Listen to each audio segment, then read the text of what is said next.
Selamat datang kembali di channel ini. Pada video kita kali ini kita akan membahas tentang struktur dan fungsi jabatan pada perusahaan. Hal pertama yang perlu kita ketahui adalah tujuan dibentuknya fungsi dan jabatan tersebut hanya satu, yaitu untuk mencapai tujuan yang dimiliki oleh perusahaan. Jadi hanya itu tujuannya. Untuk detailnya kita akan jabarkan lebih lanjut di penjelasan yang berikutnya. Yang pertama, Chief Executive Officer. Ini adalah jabatan puncak dalam sebuah perusahaan.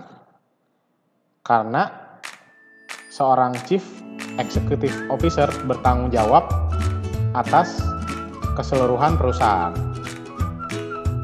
Seorang Chief Executive Officer atau biasa disebut CEO memiliki beberapa tugas dan tanggung jawab berikut. Yang pertama, memimpin perusahaan untuk mencapai tujuan perusahaan secara keseluruhan. Lalu yang kedua, membuat perencanaan dan mengawasi setiap kegiatan perusahaan. Yang ketiga, membuat perencanaan dan menjalankan strategi dan kebijakan bisnis perusahaan. Lalu yang terakhir, membangun dan membina hubungan dengan para pemangku kepentingan. Misalnya para pemegang saham, dewan komisaris atau dewan direksi, atau dengan para pelanggan atau customer.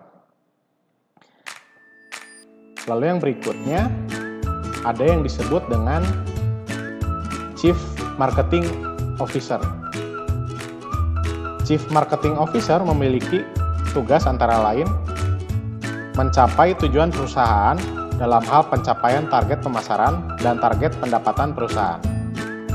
Yang kedua, melakukan penelitian, analisis, dan perencanaan pemasaran.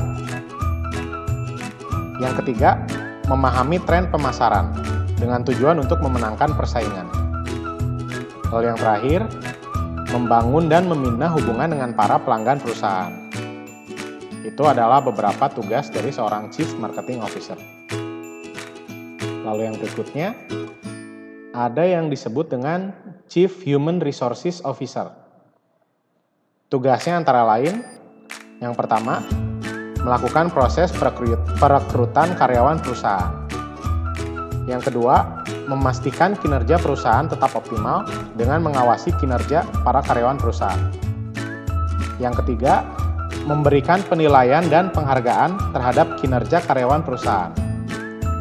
Lalu yang terakhir, membangun dan membina hubungan dengan para pencari kerja dan karyawan perusahaan itu sendiri. Itu adalah beberapa tugas dari seorang Chief Human Resources Officer. Lalu yang berikutnya ada yang disebut dengan Chief Operation Officer. Chief Operation Officer memiliki beberapa tugas dan tanggung jawab antara lain.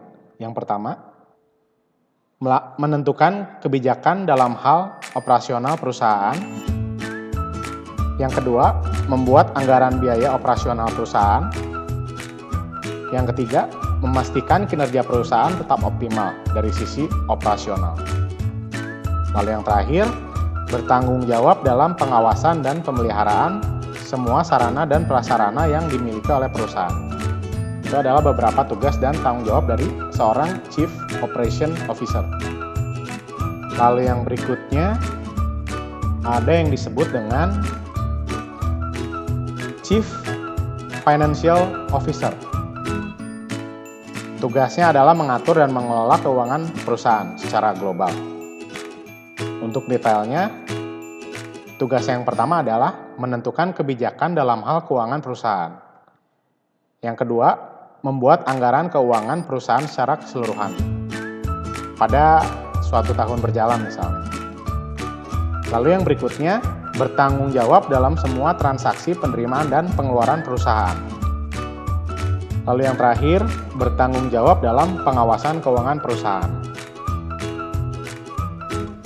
Tadi adalah beberapa contoh tugas dan tanggung jawab dari seorang Chief Financial Officer. Lalu yang berikutnya Yang terakhir, ada yang disebut dengan Chief Information Officer.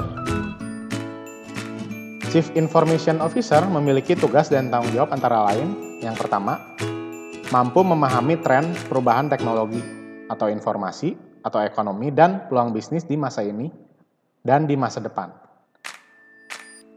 Lalu memberikan saran, informasi, dan pertimbangan kepada CEO atau Chief Executive Officer dalam membuat kebijakan dan strategi perusahaan.